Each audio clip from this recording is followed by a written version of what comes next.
I felt I had to do something in my life, something that might change the course of history. My name is Sister Gemma. I'm a Sister of Charity of Seton Hill. I was born in Greensburg. You might say that from the beginning, I lived in the shadow of Seton Hill.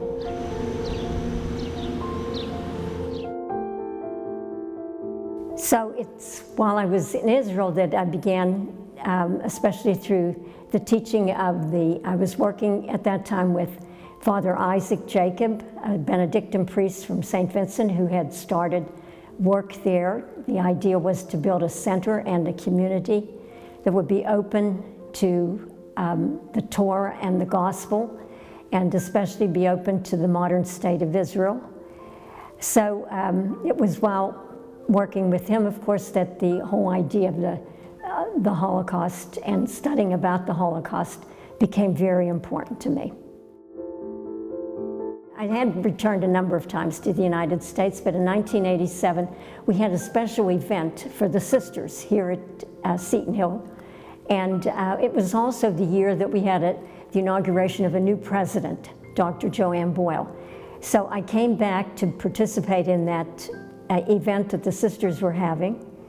And what they wanted me to do was to have a Sabbath meal with all the sisters.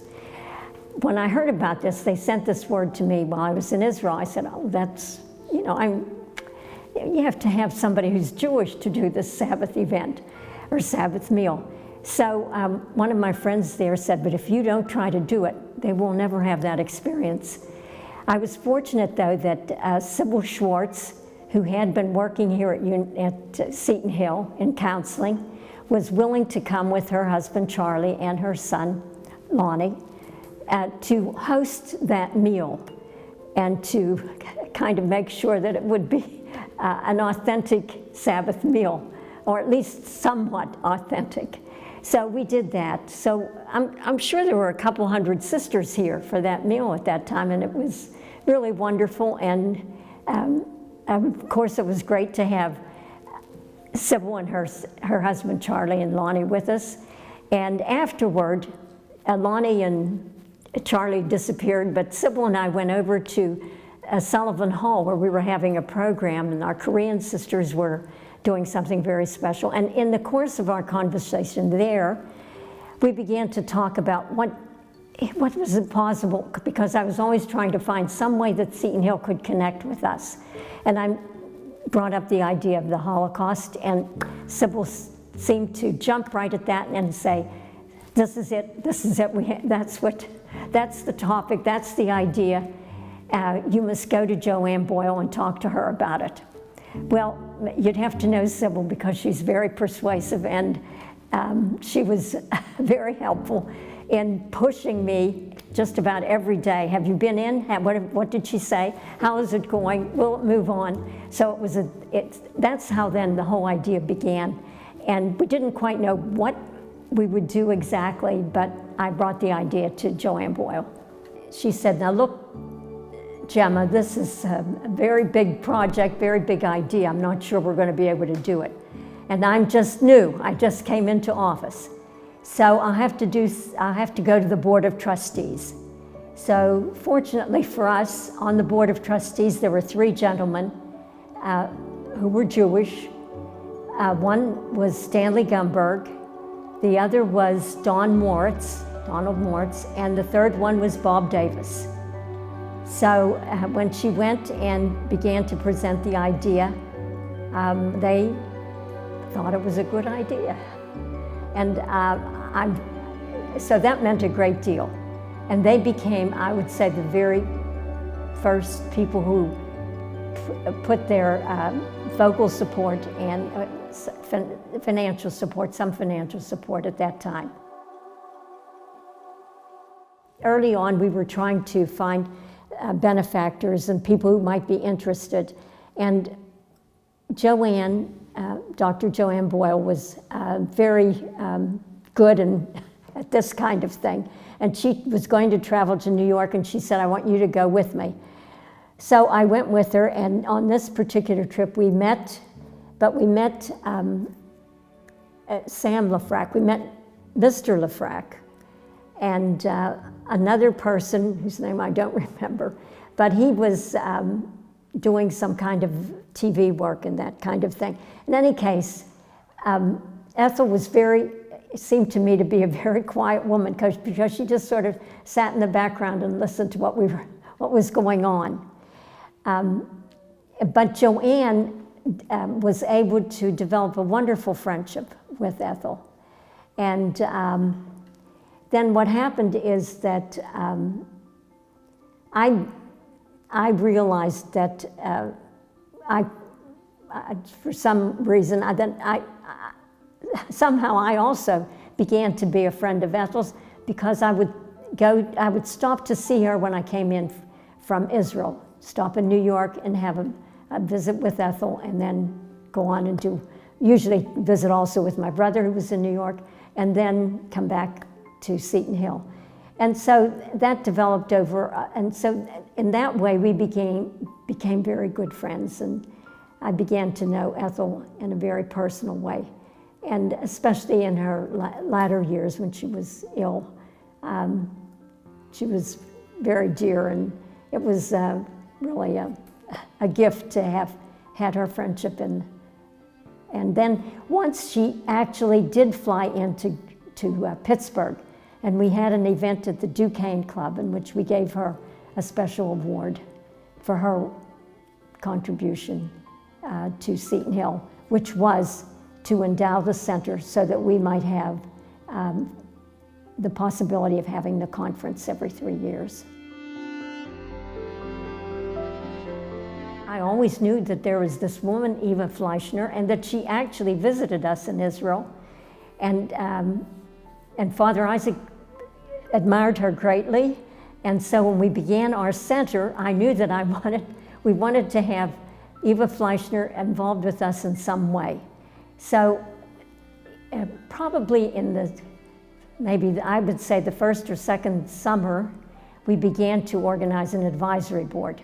And we knew that one of the persons we wanted on that advisory board was Eva Fleischner, because she was a teacher. She was teaching at Montclair State College, and she was also a wonderful scholar of the Holocaust, and a woman, so that was another point in her favor.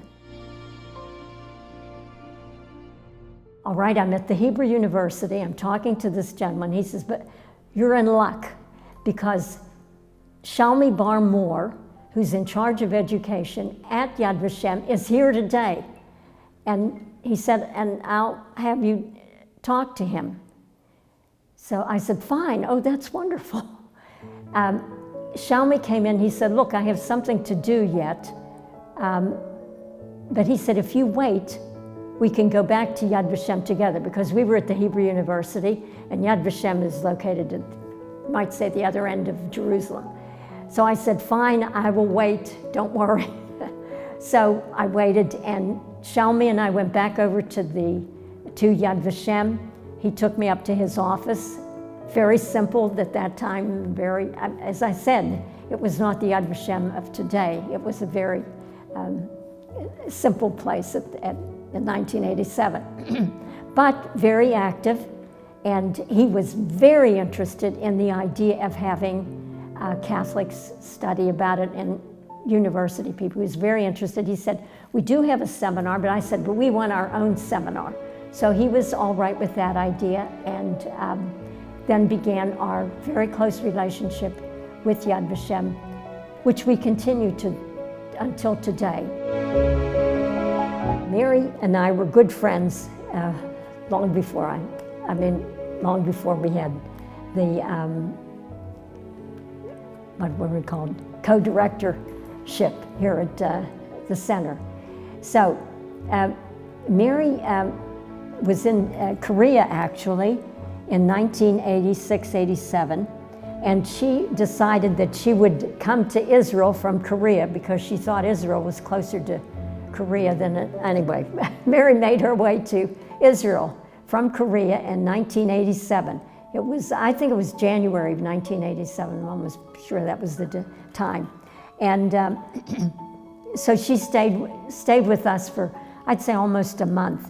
But anyway, at that time, I showed her, of course, something of the life in Israel, and she became very involved in what I was doing there. So that when, in the summer of '87, the idea of having something in Israel came up, and she had just returned from Korea and was trying to find her way here at Seton Hill. It seemed great that she could be the person to represent the center here, since she was so fresh with ideas about Israel and about what we were doing, what we were trying to do now with the Holocaust, with the idea of the Holocaust. The mission, of course, was that we encourage the study, we encourage Catholics to study about the Shoah, to study about the Holocaust. That was basically our mission. Now, we said, well, at that time we were a small college, of course, all women, a women's college.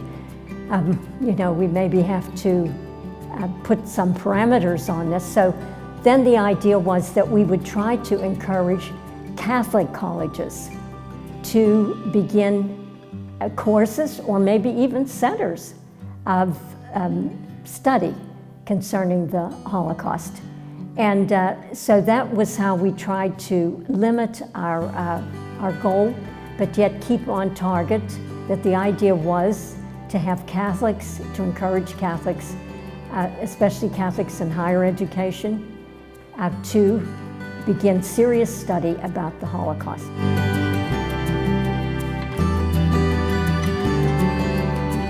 And it was the same year that we had this idea that John Paul II came to the United States, and in one of his statements he encouraged formal study about the Holocaust. So we felt that our beginning this center here at Seton Hill was really you know, implementing the words of John Paul II. What we wanted to do, of course, was to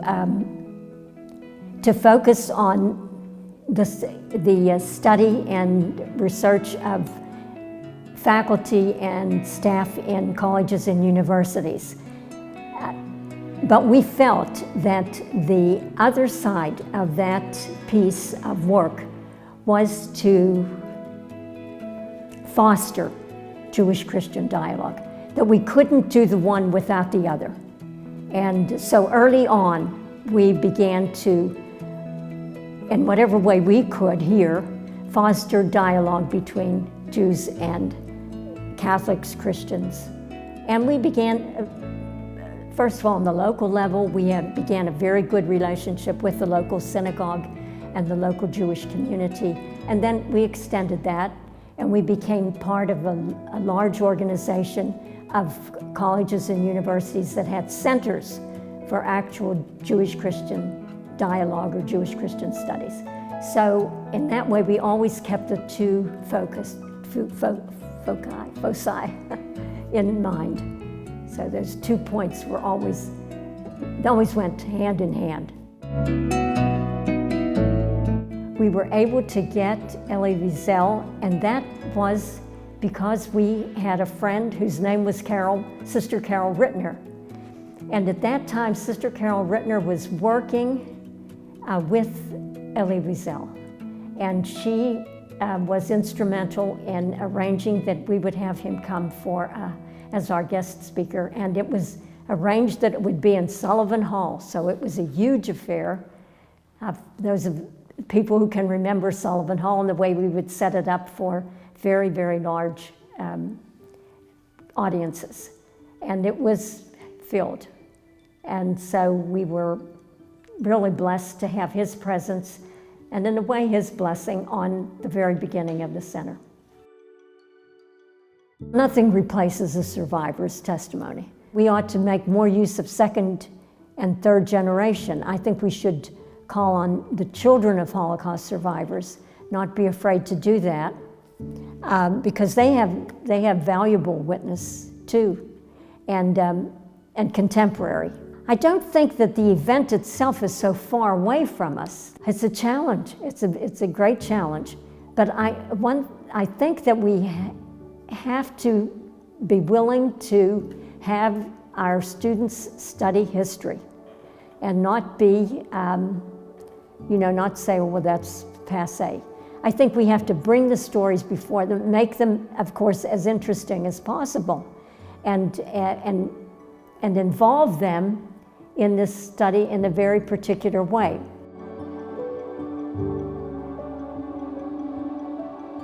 Pope Francis wants us to get into synodality. So here's my idea of synodality, is that you gather people and have them begin to talk about issues that they face and issues that have come up, things that they find that are not what they would like them to be, and so on. I think that one of the ways that the center can go forward very beautifully is to really take up this whole idea of synodality and try to bring groups together to talk about this issue of the Holocaust and how do we see it in our own world today. There's always some situation in the world, some place that I think, because the center stands for genocide, other genocides. It stands for racism and, of course, anti-Semitism. And all of these exist in our world today. And I think the Anti-Defamation League, we can get their statistics, but I know that the incidents of anti-Semitism, if they haven't doubled, at least they're at least as many, if not twice as many as they were last year. So these issues are always before us. We have to try to be open, to listen, and to, even if people hold very diverse ideas from what we hold, and this is very difficult for me, but I think even in those situations, we have to try to enter into some kind of a dialogue or some kind of a conversation. It doesn't have to be, you don't have to agree with me, but let's just converse. Let's just be able to talk to each other.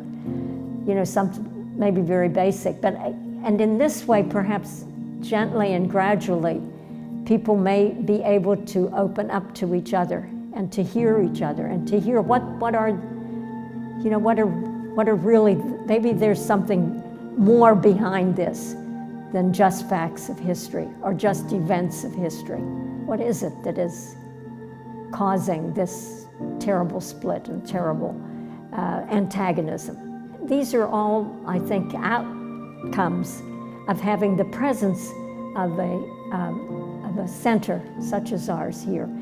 And they really help us to realize how Catholic, what kind of a Catholic institution Seton Hill is.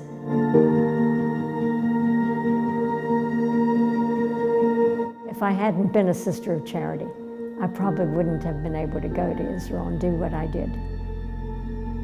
So from that point of view, I owe a great deal to the Sisters of Charity and Thanksgiving for all that they made possible for me.